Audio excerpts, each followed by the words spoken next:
things. This is all about Amelia Earhart and Fred Noonan. And you all heard of them. Of course, I'm not going to talk too much about it. But, whoops, it's not working. Why didn't it work?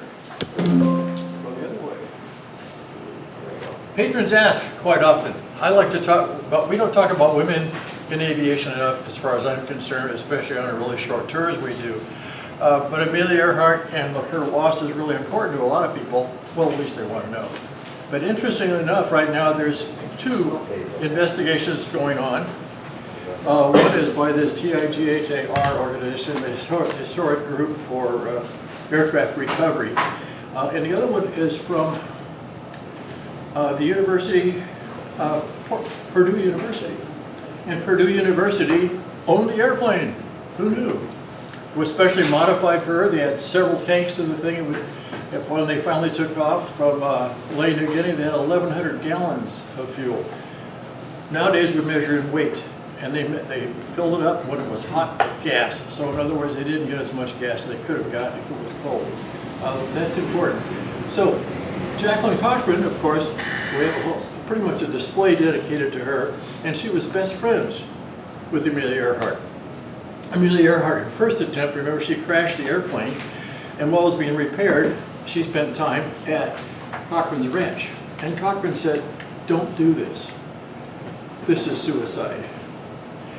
You're going to fly 2,556 miles across the Pacific Ocean, and you all have flown across the Pacific Ocean one time or another, and you realize all you see is sea out there. And for 2,500 miles, nothing but sea." And he was a master navigator. Okay, he had sailed around the Horn 5 times, twice in sailing ships. He became a commercial pilot, and was actually about to start a navigation school. And he was the lead navigator and helped plan the routes for Pan Am. So he really knew what he was talking about. But they had a lot of problems. They were going to take off at 10 o'clock in the morning. They were supposed to get there at 18,000 GMT, we would call Zulu these days. About 6:30 in the morning, a.m. I would fly all night. There goes celestial navigation because of the fact there was cloud cover the whole way. She was flying 7,000 or 8,000 feet. She didn't really file much of a flight plan except for tell people where she was going. This is her takeoff roll here. She just barely made it. Went off a cliff, dove down behind the cliff, people couldn't see her. Some people saw a cloud of dust come up. They think that was the bottom antenna. We put the HF antenna. Some people think that. Okay, this TIGAR group, or however they say it, they have pages and pages and pages, and there is the reference to where you can find it. You can go on and on. And unfortunately, that's what I've been doing for the last week or so, is just going through all this stuff, trying to figure a lot of this stuff out myself. She didn't have much in the way of, she had a compass, she had a drift meter. You could look out of the bottom of the airplane and see the drift during the day. They had left behind these smoke bombs that it could drop probably every minute or so, and then turn around and come back to see what the actual drift was, or and gauge ground speed. The essence of this whole thing was she was going to fly DR, dead reckoning. She was going to fly a specific length of time based on her speed, ground speed, obviously, not air speed. And the trouble was, the predicted winds were 10 to 15 knots on takeoff, and along the way, about halfway, passing over the Coast Guard cutter Ontario, she was given a new update, which called for winds from 25 to 30. Now, I've flown a whole bunch over oceans and dealt with navigators. Side note, one night in the middle of the night, coming back from Hawaii, it's about 2,500 miles, we're flying along, and the navigator says, "Pilot nav," yeah, he says, "Can you give me 45 left?" And I went, yeah, sure. Here, turn the airplane. A couple minutes go by. "Pilot nav, yeah. Can you give me another 45 degrees left?" Whoa. Anyway. That's 90 degrees. And now that's a true story. I've got other navigator stories too. Just like we all have helicopter stories. But okay, he's telling me to hurry up. So now, he didn't have much in the way of navigation, and the other problem was they needed to communicate. That was the other part they were going to. Now here's dead reckoning. I couldn't make that thing to the left, but the way dead reckoning is, you know what the winds are going to be. you have a point in the future. So if you're aiming here, but you aim a little bit to the left because you're going to blow to the right. This is what happened here. There's Howland Island here, which was the destination. Sunrise was coming this way at about 6 o'clock in the morning. They picked out a heading, 157337, southeast. Where did it go? She wanted to cross that line. When she crossed that line, she would turn to the right, theoretically, like right to Howland Island. That line also went right down to this Nakamuru, or Gardner Island. So, what actually happened? Her tailwind, slight headwind turned into a heavier headwind. I used to hear the navigators talk about equal time point. At that point in Ontario, she said, the hell with this, and gone back is what she should have done. Because then she would have had a tailwind and would have made it. So, the whole thing depends on accurate ground speed, which she didn't have. When they got to the Ontario, they must have known they were way behind. And then as she went on, without the sunrise until shortly before they landed, she made a few radio calls. At 7:45 local, she called out, she was 200 miles out. Then half an hour later, she calls out, she's 100 miles out. In other words, they didn't know where they were. Where were they? Nobody seems to know. She didn't know their line of position. Her last call was about 8 o'clock in the morning. She said on the 157337, she was going to repeat the daytime frequency was 6210. I'm saying numbers like I know what they mean. I don't know HF radios. You have to stop. I have to stop right now? Yes, okay. She made it on to, she didn't make it. One last thing. GPT said no, she didn't make it. But you can read all about it. Oh, yeah. Thanks, Ron. Sure. We appreciate it.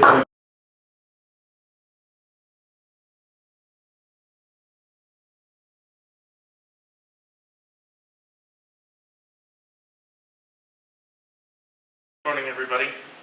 My name is Robert Megan, one of the docents here. And I'm going to be talking about the Apollo 9 capsule. Okay. The other way. This is our little beauty. This is the GUMDROP.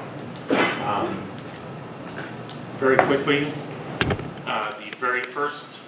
this was the first of the Apollo capsules to actually have a call sign other than just Apollo 7, Apollo 8.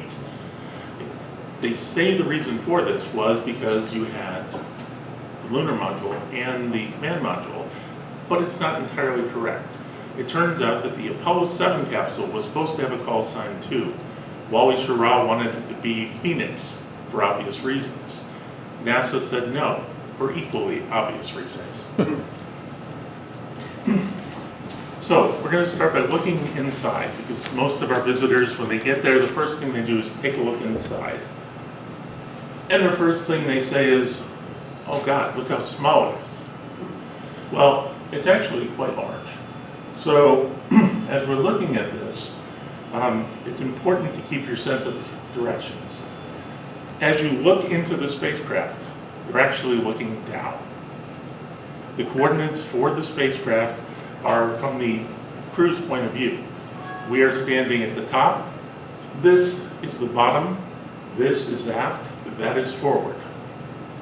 The way the crew would be arranged in here, the commander sits on the left, the command module pilot sits on the right, or in the center, the lunar module pilot sits on the right-hand side.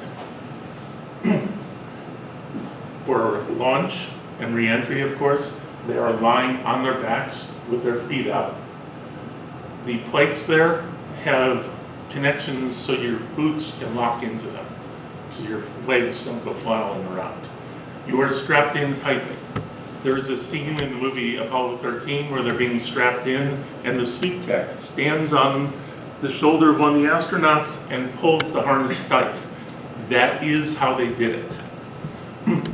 The astronauts who complained about that and loosened them found out what the real problem was, which is every time you staged, you tried to meet up with the control panel above you. People talk about all of the controls in here, all of the manual controls, and it's true. almost everything was manual.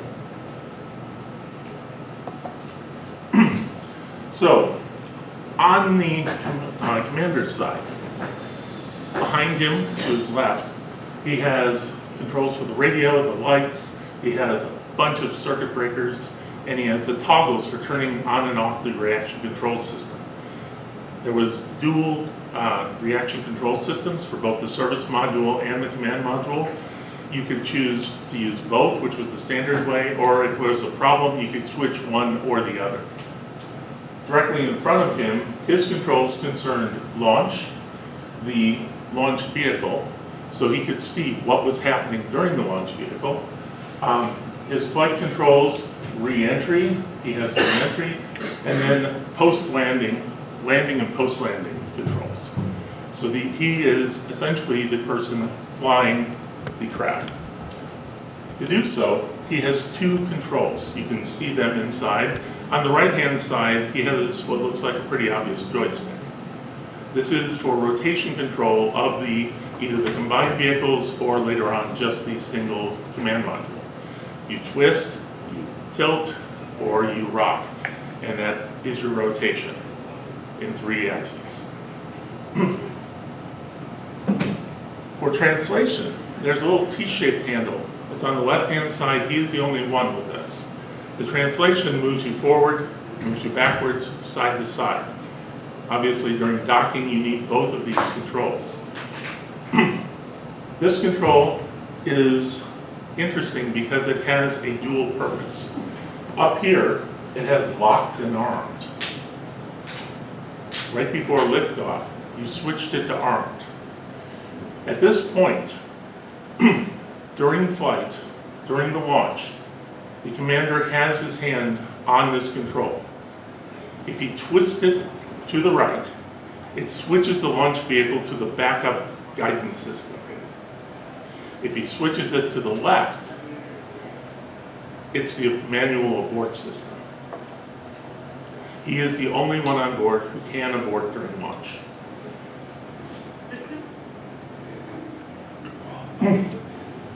In the center, the command module pilot has obviously the biggest display. He also can reach all the controls on both sides. Not always conveniently, but he can reach them. So he has the DSPLAY, we'll talk about that in a bit, but that is the interface to the Apollo guidance computer. He has the controls for separation, separating the command module from the lunar module, separating the command module from the service module, separating everything from the launch vehicle. He's got those controls. He also monitors the fuel and pressure for the reaction control system. On the other side, he's dealing with the oxygen and helium, the suit and cabin pressures. He monitors the temperatures of the electronics, the cabin temperature, and down here he's got the controls for the high gain antenna. Over on the right-hand side, the lunar module pilot, he's watching the fuel and oxidizer for the main engine, the big engine at the back. He also has all the electrical systems. So the fuel cells, the electrical system, the radio and tape recorder. The interesting thing about this is the command module pilot would move to the commander's position during docking, undocking. In Apollo 13, in that mission, when things went south, the lunar module pilot and commander were actually busy getting ready to enter the lunar module. Because of that, the command module pilot was in the commander's seat. He reached over, flipped the switch, and that is when the oxygen tank exploded. In order to diagnose the problem, he had to move to this right-hand side because this is where the electrical system was. So he switched seats during that. He also has behind him, again, radio, more lights, more circuit breakers. Now you may notice all 3 of the astronauts have radios to worry about. This gives you an idea where priorities were. There were a lot of radios on board the ship. So we're looking a little bit further down. We're now looking into the aft compartment. The aft compartment down here was for storage. It is where the sample cases went after you came back from the moon. And 2 of the astronauts would sleep underneath there. The 3rd astronaut slept above. Underneath there, you were sleeping in basically a sleeping bag that had tethers on both ends that held you in place. All of the astronauts preferred to sleep underneath when there were 3 astronauts in the cabin. If there was only the command module pilot going around the moon, they always slept on top. Collins reports that he didn't bother strapping in when he was alone in the spacecraft because he kind of liked the feeling of moving around. None of the other command module pilots reported that, which didn't mean they didn't do it, but rather they just saw what happened to Collins when he said he did it. So from that point on, he just didn't mention it. These seats, the seats would fold flat, so you could sleep on them. The feet would fold under to make it easier to get to the bottom of the spacecraft, to the lower equipment bay. Center seat, however, had a couple more tricks to it. The first one was this would actually fold into this weird little seat arrangement.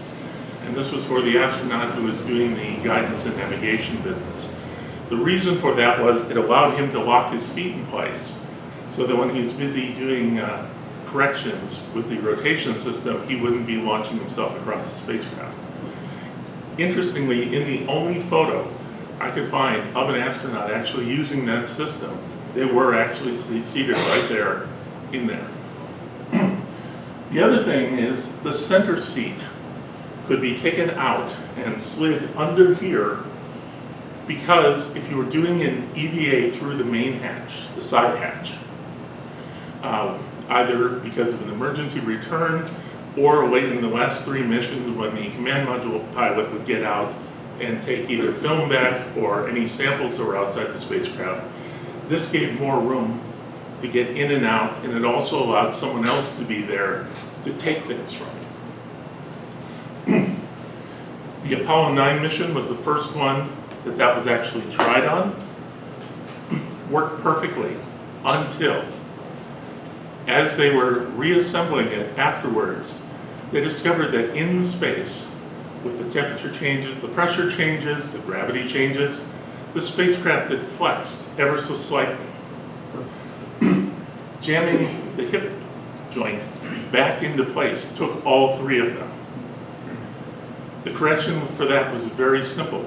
They merely expanded the whole thing by about 1/8 of an inch, gave it a little bit more room, 3 millimeters of room. But this is an example of why no 2 of the Apollo capsules were exactly the same, because every time they came back, they found things that they could improve. For those, by the way, who are engineers, the amazing thing about it is the weight margin never changed. Once they got past the original specifications and actually started building these, even with the improvements that came along, the total weight of the spacecraft never went up. This is a remarkable phenomenon. This has been called out as the most interesting thing by the guy who's in charge of the tracking the weight. The struts here. Oh, by the way, you'll note when you look inside it says for training only. It is my opinion that after the Apollo 9 mission, they took out the frame to see what was wrong with it, discovered the business about the craft shifting in dimensions, and then put this one back in. This is probably one with the corrected spacing. So this is not the seats that flew on that mission. The strut system actually provides a great deal of impact attenuation. This was originally put in when it was thought it would land on land, but it was kept in because it was realized that there was roughly a 1% chance in the case of an abort that they would land on land. The strut system had quite a bit of extension that it could take.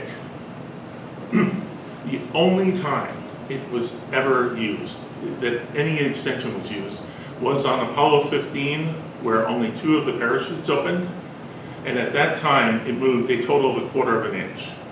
So once again, this is an example. This was extremely, they thought of everything. It was overbuilt. Guidance and navigation. So looking at the back, at the lower equipment bay, right here in the center is the guidance and navigation system. What you see here is a sextant. It works exactly like a sextant would on Earth.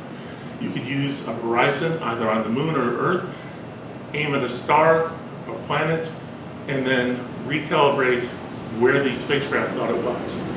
This is a telescope. This also had the use, you could spot things. When they were looking for example, the upper stage that had already been separated, that's what you would use. Inside of here is the inertial system. This is the inertial navigation system that tracks where the spacecraft thinks it is in space.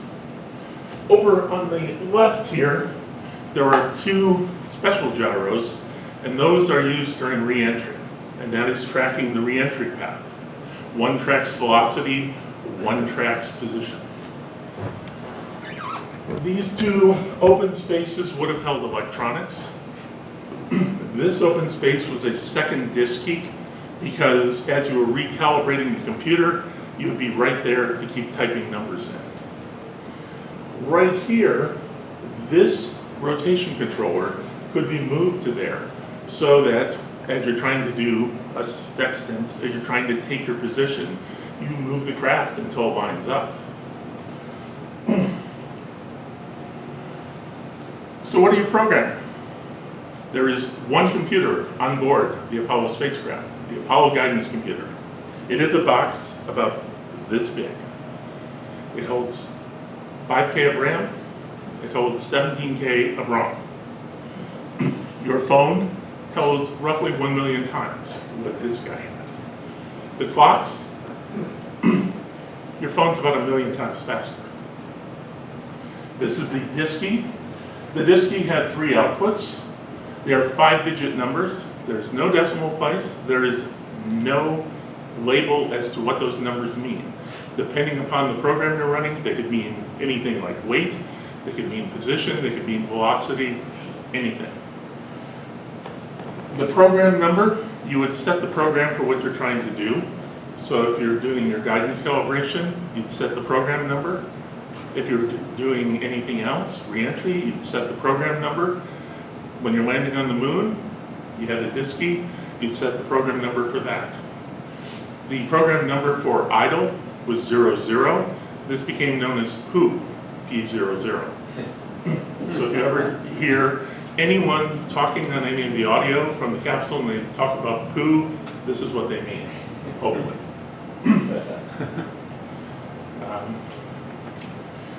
Now, I mentioned that it had read-only memory. The read-only memory was core rope memory. So the random access memory was wire core memory, but that is a specific type that's reusable. That's the whole point of it. This type, well, this is interesting because the program was literally woven into it by running wires through little ferrite beads. Somebody actually had to weave the program into place. The cool thing about this is in 2026, there are people who are going around finding all the last of these memories and reading them, and the programs are still there. Why did they do this? Because you could not shift the bits with a random cosmic ray hit. The wire was always there. So how did you keep track of where you were going and what you were doing with a computer that's about as smart as an outlet? The answer is the real-time computing complex. The real-time computing complex was in Houston. It was an entire floor of computers. 5 IBM 360 computers running for 2 weeks. This is the only place on Earth that IBM 360s ran for 2 weeks. what did it mean if I wanted to send an update to the Apollo guidance computer? Well, I'm over on one of the consoles. I send a request down to the real-time computing center and say, I need you guys to give me an update.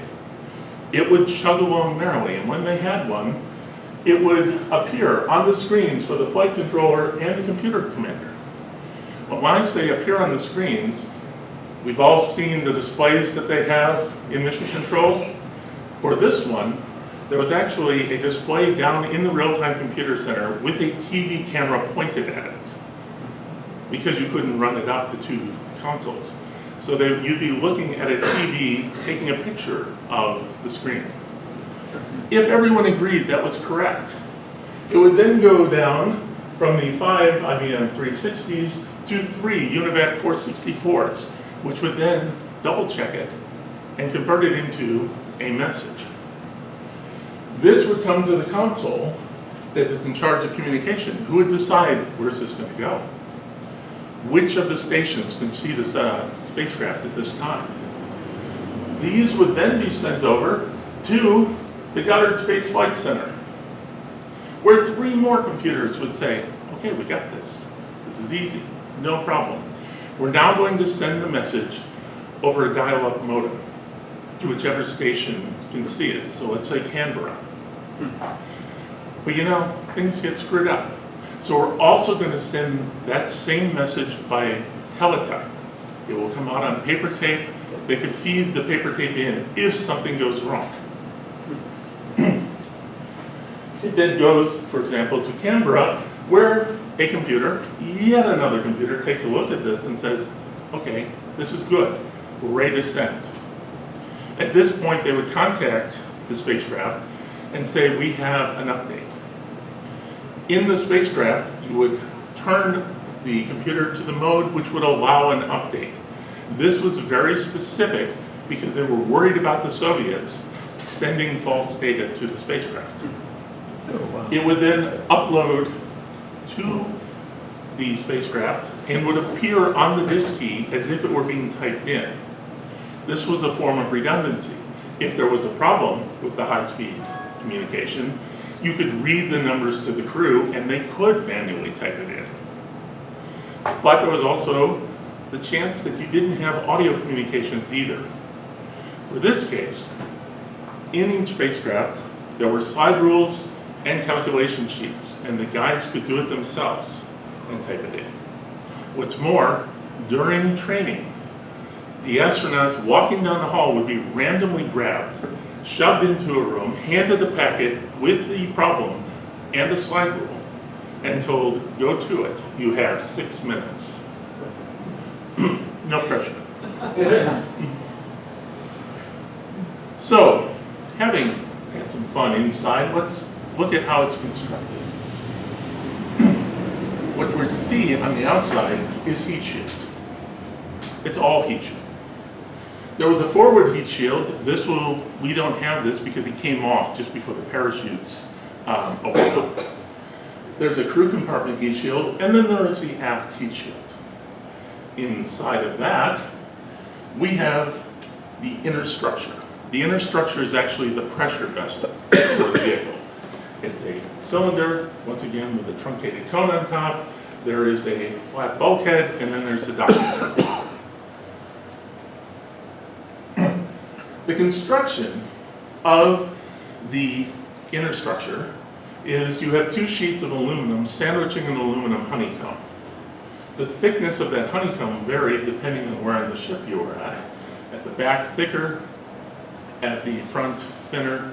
Docking tunnel, thinnest of all. The inside sheet of that sandwich was welded together to make the shell. This was then anodized and fittings were installed. So all the brackets and everything that would be used were installed at this point. Then the aluminum honeycomb was put in place. And the outer sheets were added. The sandwich was literally glued together. And so the next step was to stick it into an autoclave under vacuum and basically glue the whole thing together. The rear inner structure was done the same way, just upside down. Including putting in all of the brackets. Brackets, once again, were glued in place. No through fasteners.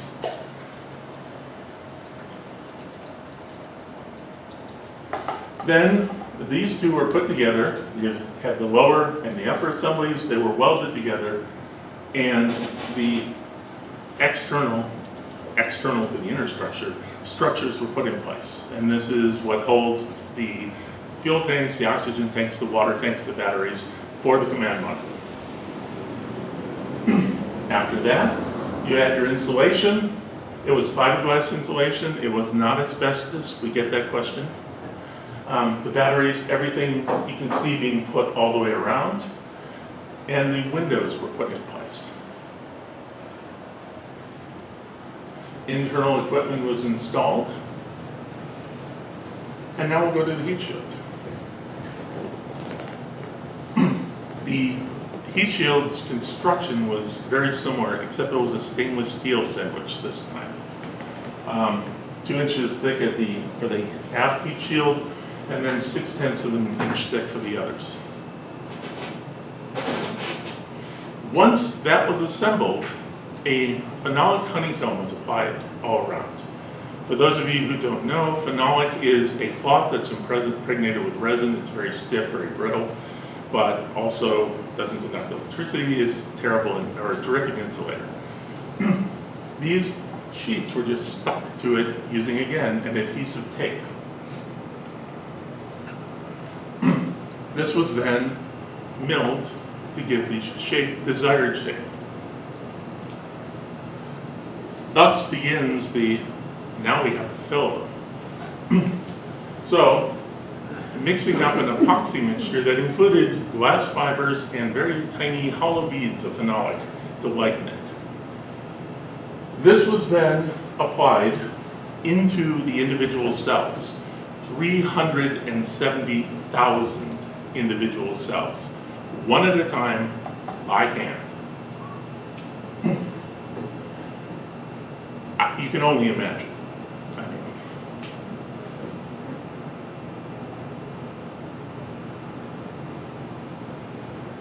It was a co-ed activity, as you see. The thickness varied. So, at the point that was going to take the most heat, 2.7 inches thick. Thinning to 2 inches on the heat shield, then 1 inch tapering up to 3/4 of an inch going out. This was then put back on the lathe and milled again, because of course you can't precisely fill all those honeycomb cells. Now, those of you who've known me long enough to know when I started this project have known that there's certain things that drove me insane because I wanted to find out what they were. We're going to say not now, if you don't mind. Boy, that was nice to pop up with an okay. You see these weird little circles with dots in the middle, all the way around the heat shield. I had a suspicion what they were, but I really wanted to find an actual reference in the documentation, and I did. In TechNote D7564, it says, the machine TPS is radiographed to detect any defects in the ablator, and repairs are made if necessary. All of these pieces would be x-rayed if there were any air voids. They would be drilled out and refilled. If you look closely, you will notice there are more of these repairs in the areas where it's thickest. That makes sense. It's hard to push the epoxy all the way to the bottom. You'll also notice that there's overlapping ones. My suspicion, and I have not found documentation for this, my suspicion is that in these areas there was something going on with delamination, probably of the honeycomb at the bottom. And so getting all the little bits filled in took several tries. I have no idea why there's a little dot in the center. It probably has something to do with how it was injected in.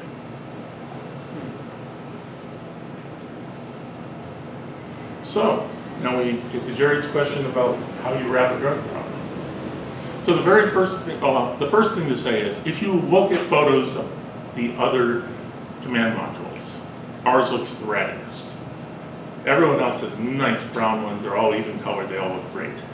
Ours looks like it was a rental turned back after a wild weekend. There's a reason. So the first thing they did was apply a layer of epoxy sealant to the whole thing. For all of the command modules up to 9. They would then apply a layer of primer and a layer of paint. The concern was the bare epoxy would absorb moisture. What they found out was that is not true. It did not absorb moisture. They were able to save the weight of the paint by not putting those 2 layers on. You go, well, how much weight is that? Well, even if it's 30 pounds, 2 coats, this is 30 pounds you're pushing to the moon and back. This is weight that could be used for something useful. There are also the big gap between the aft heat shield and the crew compartment heat shield, and around all of the panels, there's a brown substance in there. That brown substance is RTV rubber, room temperature vulcanized rubber. It's the sort of sealant you would use today. It didn't burn. It was flexible. It remained sufficiently flexible. So the aft compartment and the crew compartment were just bolted together. They were not welded. And that was how you filled the voids. Then, after it was painted, ready to leave the factory, it got wrapped in a glue protective wrapper. And this is where the gumdrop paint came from. Hopefully removed before flight. It then went to the Kennedy Space Flight Center, where it was mated with the command module and then mated to the launch vehicle. Still all wrapped in blue. Only then was the blue wrap removed and the Kapton tape put on. That is aluminum Kapton tape, aluminized Kapton tape. Was designed to reflect as much of the incoming energy as possible. It reflected about 40% of that energy. This was to help control the temperature within the spacecraft. It also was god-awful fragile. So this is literally the only photo I was able to find of an assembled spacecraft with the Kapton tape on the ground. Because as soon as they did that, they immediately put the boost protective cover on it to protect it. So, looking at windows in the hatch was the biggest change from the Apollo 1 fire. The single biggest change. There were thousands of little changes, but the number one change was the hatch. Why? Well, the original hatch took 30 seconds to unlock. It also weighed 300 pounds and had 3 different components. Getting it open without outside help was extremely difficult. The new hatch weighs 225 pounds, and then when the cover is in place, that cover additionally weighs another 125 pounds. This hatch could be unlocked in 3 seconds. Egress for all 3 crew members was now 30 seconds. So the time to get people out was shorter than the time it took to unlock the original hatch. To do that, a couple things were required. Number one was, as soon as you were in and ready for launch, you would actually arm it for a quick escape. In doing so, there was a spring compressed, and the first pump would actually blow the outside cover open through a spring-loaded plunger that would unlock it. It took 5 pumps to get it open, and now it was unlocked. But you still have 350 pounds of door.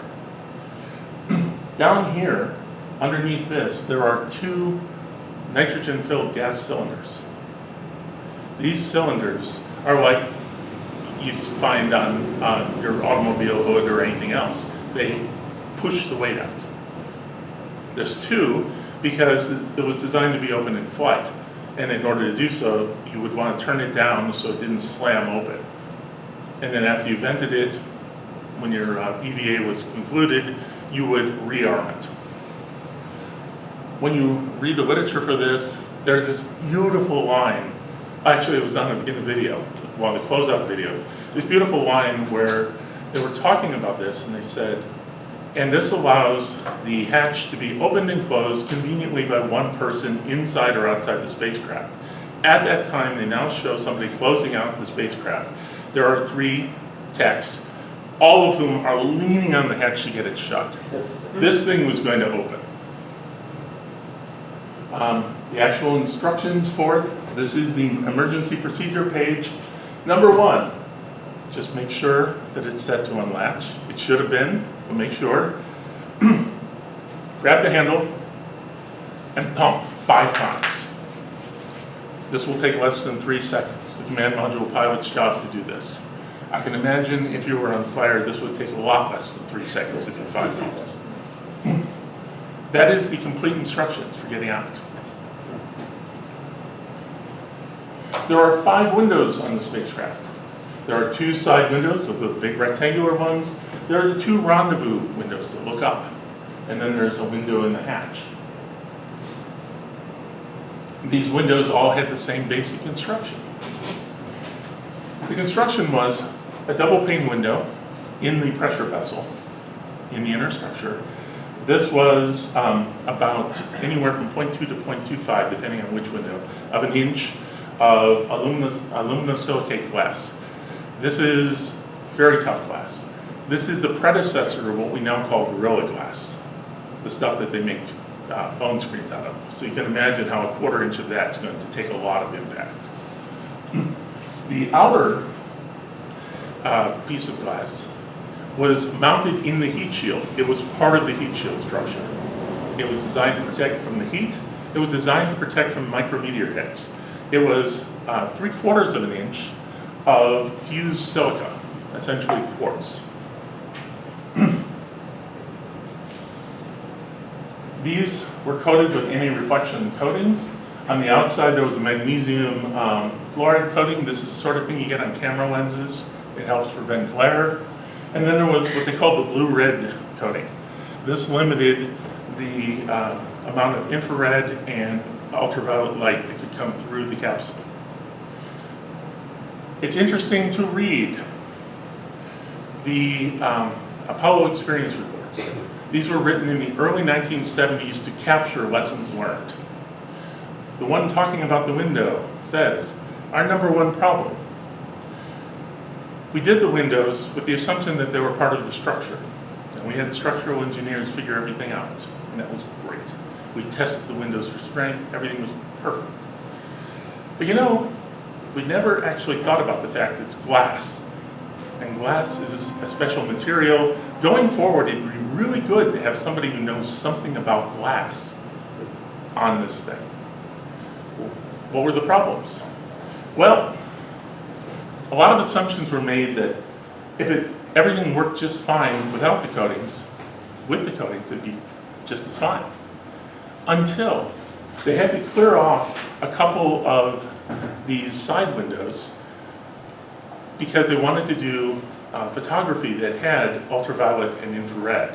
So they had to clear off those coatings that had been put on it. What they discovered was, as they heated it up to get rid of the coatings, the glass shattered. It turns out that the coatings would craze, and that would transmit into the glass. Oh, not good. So, these were little features. The rendezvous window Also has markings. They're visible from the inside if you are very tall and you stand tippy-toe and you peer in, you can just barely see them on the outside. Now something to realize is on our capsule, we only have the outer windows on the two big side windows. The rendezvous window and the hatch window do not have their outer window. There's a reason. They didn't get lost. These windows would be taken off and microscopically examined after each mission to see if there had been any hits by micrometeors, and if so, how much damage did they do? The answer was disappointingly little for the guys who really cared about this. Only about half of the windows actually showed any hits at all, and the hits were just microscopic. Vents and ports. Vents and ports, over on the left side, as you're looking at the spacecraft from the outside, there's a port that's labeled steam. Steam? Steam. The electronics in here were cooled with a glycol cooler that had a radiator. And if the radiator started getting hot, wastewater could be sprayed onto it to evaporate, take the steam off. And so it would vent steam. There are two ports down here, and on the rather nice little sign that explains what all the ports are, they point out that this one is water. This one didn't get labeled. Don't ask me why. Ours are missing two not at all weird looking caps over those two ports. These ports were actually, or these caps were actually heaters to keep them from freezing up. This is from the Apollo 11 spacecraft. It still has them. You can see how they could get knocked off pretty easily during handling. Also, because it's easier to see here, this is also the Apollo 11 capsule. The place where the sign is mounted that says "Don't touch" is actually the sea anchor mount. So, in your spacecraft, you've landed, you're now drifting away, you open the hatch, you toss out a sea anchor and hook it to this, and that slows your drift rate. There's also an air vent port over on that side as well. And here you can see the handles that were used for the EVAs, whether for the emergency EVA or for getting the goodies from the back. These are off. You can find all the screw holes for them. Around the back of the spacecraft. The spacecraft was designed to come in with one side leading. And because of that, almost nothing is back here.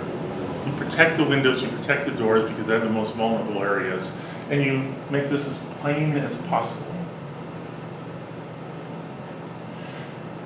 Okay, I said that they said our first problem was we didn't have a glass expert. The second problem was, and it literally says this, we didn't have 5 windows, we had 9. There were 3 on the sextant, there was 1 on the telescope. These were never tested. Why? These are instruments. The instrument group didn't test.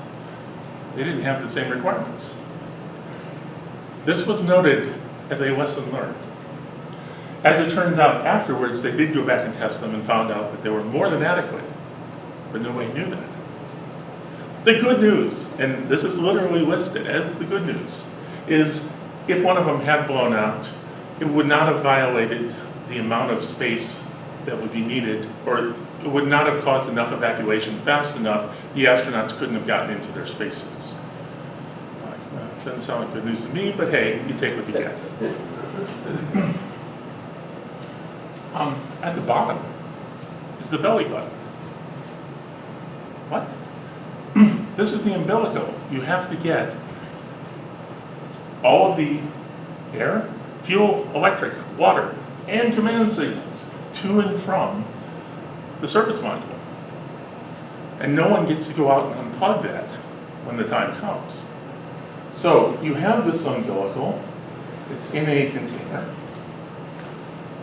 This is a photo of our mock-up, and you can see how it comes down here along the side of the aircraft, or the spacecraft.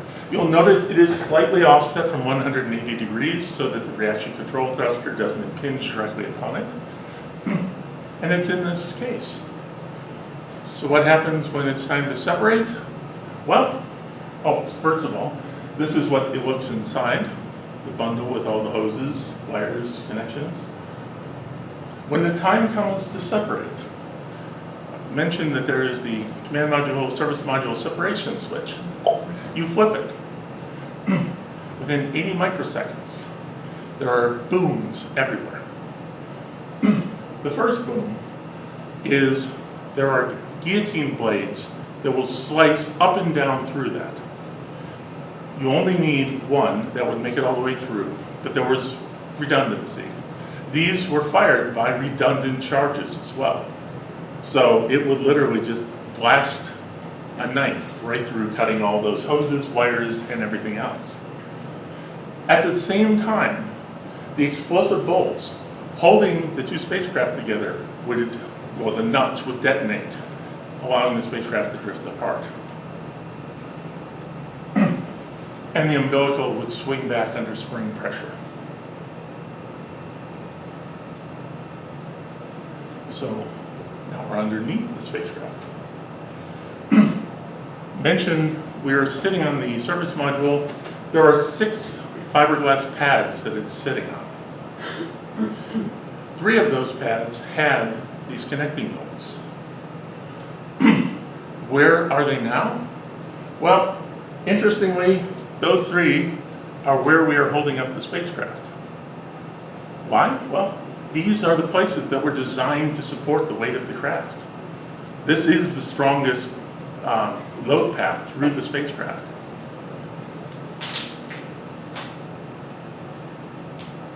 So, there were little circles taken out all the way around. This was another scavenger hunt trying to find out what these were.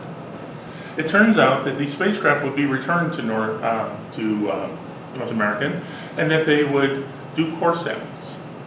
This was done all the way through, beginning with beginning with the first Apollo launch, which was 4, and continuing on. There is actually a procedure for how many are to be taken and everything. As of Apollo 12, this was to be discontinued. It was not. They continued all the way to the end. These core samples found their way into the hands of executives, connected companies, politicians, all these sorts of people. You can find them on the collector's market. Here's one from Apollo 9. It does allow you to see how it's charred at the top, how it's devolatilized underneath that, and it's still intact at the bottom. This is the bottom, there is the top. On one of the early craft, may have been a 4, may have been 5, a big chunk was cut out of the bottom. This is now at the Air and Space Museum, this is their photo, but you can see the stainless steel honeycomb, the ablator, and the condition that's in. Re-entry. Almost there, guys. Almost there. So, taking a look at this, we have reaction control thrusters here, here, and at the top. Somebody just asked me over the weekend, what is the coolest thing you can tell me about the spacecraft that nobody thinks to ask? I said, you don't fall to Earth, you surf. Surf. When you're surfing, you're standing at the back of the surfboard. Your center of gravity is behind the center of lift.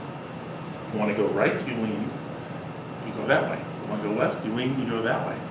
You want to go faster, you lean forward, now you're sliding more.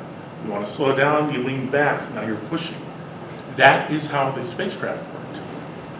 These were designed to correct track, right or left. You're going too far, you push with this one, tilt it back, you have more drag, less lift.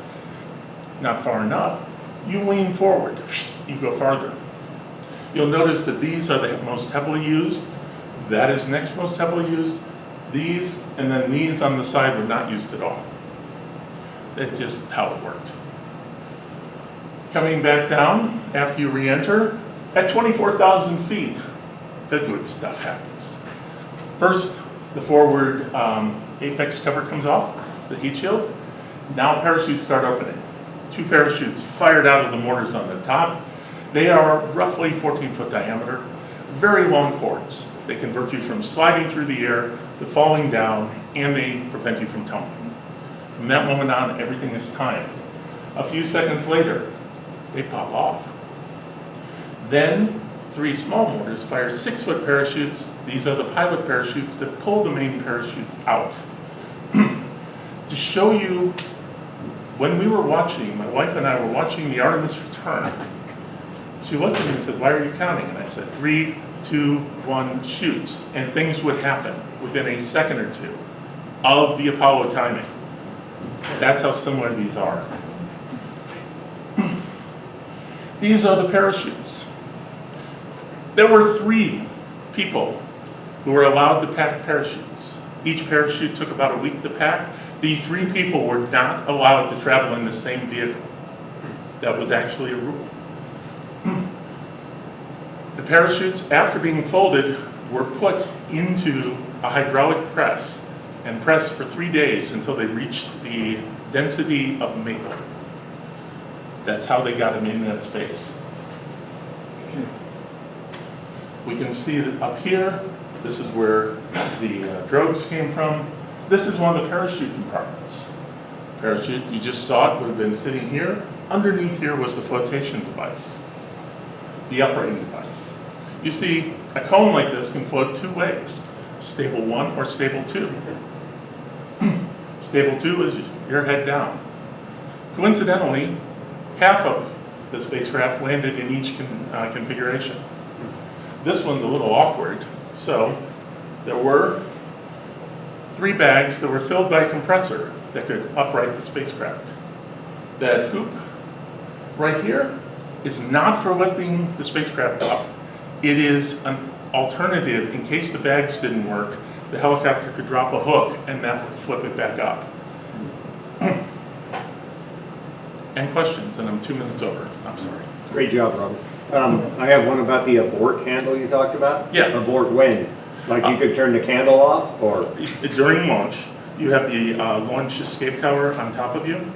If something started going wrong, there were automatic triggers that would abort, but if the commander felt that there was a problem that wasn't getting addressed, he literally could turn 17 degrees counterclockwise, the launch escape tower would fire, and their mission was over. Okay. What's the diameter of the main chute? The main chute, and it's always tricky with parachutes what the diameter is, but the number usually given is 67 feet. It opened in stages too, so you didn't get the big jerk. Fred? Given the fact that the original Apollo 1 door took 30 seconds Yeah, to unlock. to unlock, if they had had the redesigned door, would they still been able, they would not have been able to get out? They believe they would have. They actually believe that they would have. And they drilled against that time. Yeah. Now, Yeah. unfortunately, no, but Right. that was the objective that they set. You were assuming that they weren't buttoned down tight like they were before. I mean, Well, even if they were, Yeah. getting undone was very quick. yeah, but it's oxygen. And so Yeah. they knew how long the fire took to ignite, and they had the timing on that very closely. Okay. Mike? That middle seat that you were able, how did that work? Did that slide underneath that, the seat to the left lifted up and it slid under, and how'd that work? So actually, you disconnected at the hips, you disconnected at the top. There's 2 pins you can really see at the top. You would slide it under. The cover for the docking hatch, you would put in between, and then there were straps that you would pull up tight. So you pushed it up against the commander's seat. So you actually took it out, slid it under, and then jacked it up with the straps. So the Capcom tape, I was told that some of the Capcom tape was removed by Frogman for souvenirs. Is there any remaining on our Apollo 9? Yes, there is. The door has quite a bit, and there are small pieces going around. If you look online, there are people who claim to be selling it. It doesn't look right. And the reason is it was so insanely thin that peeling it off did not give you something that just crumbled. There was no flexibility left. But the way that, if you look at the power module, which is command module, which is all kinds of different things. Some of it's paint, some of Yep. it's primer, some of it's epoxy, but some of it looks like it probably would be the Kapton tape. So, right, there is definitely some left. On the back, it's all gone. You can easily see that. But as you get, especially up near the top over the hatch, there's definitely some there. Because it took less of the aerodynamic load. How do they control the environment? Ah. Air sucking machine? For temperature or? And pressurization and all that? The pressurization was actually pretty easy. So they had the oxygen under pressure and they would always be feeding oxygen in. So maintaining the pressure, this was kept at 5 psi. That was the standard pressure. And that was fairly easy. Maintaining temperature was hard at the beginning. They actually did full-size, full-scale testing of the entire stack, the command module and service module, in a vacuum chamber with astronauts inside for 2 weeks to monitor the temperature and humidity and everything to see what would happen. They had problems. The electronics generated a lot of heat. This is why when Apollo 13 came back with no electrics, they got so cold, because that was providing most of the heat. And there was no heater to generate it. So the cooling was essentially external. But one of the things they did was, during the mission, people asked, well, which way were they pointing? Well, the answer was they were rotating slowly. They called it the rotisserie roll. And that way the craft heated evenly, so you didn't have hot spots and cold spots. Yeah. Anything? Yes, sir. Did they use the sextant as a matter of routine? I'm sorry, they used The sextant for star navigation? Yes. So it was, there would be, I think it was one on each leg coming back at the start of each leg, and to basically recalibrate the system. But there were also examples of them doing it specifically for research purposes. And did that update the INS then? Or? Yes. Oh, okay. Yeah. Thank you. So there's actually the whole documentation for it, and it's awful. Just reading through it, it's just awful. So in terms of the astronauts learning all the different switches, Yes. I was told that they had to learn all the switches, but that wherever your seating was where you specifically concentrated. And that was, I mean, that was demonstrated on Apollo 12. Yeah. It seems to me, and I can't say for a fact, but it seems to me that you would probably have memorized muscle memory where every switch was in front of you. You may have to go looking for a label for one that was way off to the side. But if it was your problem, I'm willing to bet it was muscle memory for most of Because it. that's what happened with Apollo 12, was it was Yep. The lightning strike. whoever was on the extreme right side, The lunar module pilots. Yeah. the lunar pilot, flipped the switch to reach. Okay, thank you, Robert. Yep. Well done.